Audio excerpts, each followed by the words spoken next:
Today, let's learn how cotton yarn is made into skeins. Join me for a behind the scenes but front row seat with Spinrite Yarns, the leading manufacturer of Lily Sugar and Cream and Bernat Handicrafter yarns.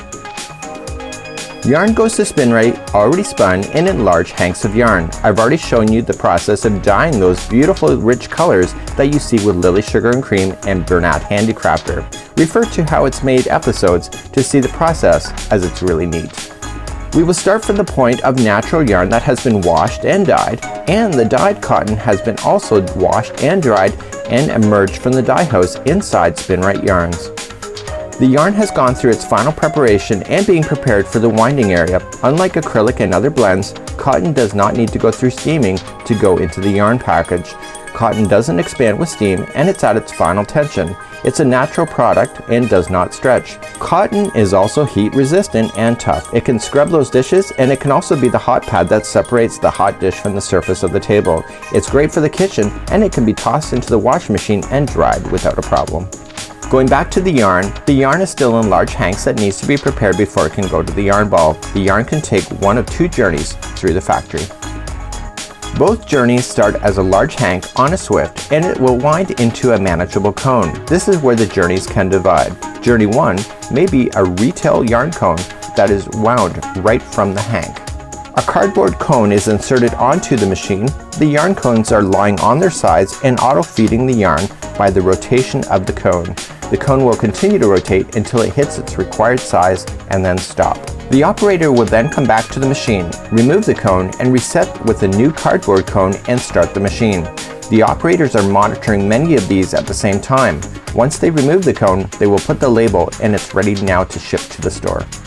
Journey 2, on the other hand, is the same winder that is making retail cones but is actually now making industrial cones. These cones can be massive and hold many yarn balls within inside one cone.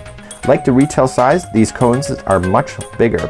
Once the cone is done, it's placed onto a skid and then taken over to another section of the plant for yarn finishing. On the other side, you can see winders making Bernat Handicrafter and Lily Sugar and Cream in different ball sizes. You may know these yarns, and they do come in different sizes. From apple size to cones to jumbo ball formats, it's all fabulous. The winder that winds it will determine the size. Each winder has its own application and format on what it's able to make. Here, the large cones are on a table, and it goes directly from the table to the winding without passing through steaming. The machines are automated, as the smaller balls take merely seconds to make. The machines feed themselves, release, and then move the yarn balls down the line, all through automation. The operator monitors the quick motion and is responsible for final packaging.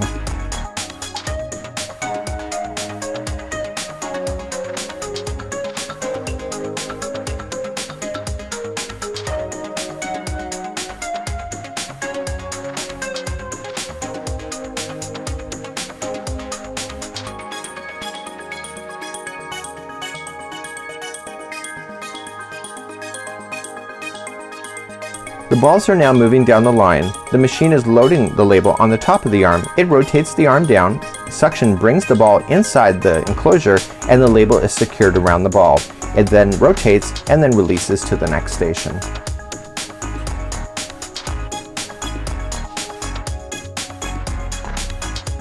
At the next station, the operator places the balls into a protective bag that goes down into the line.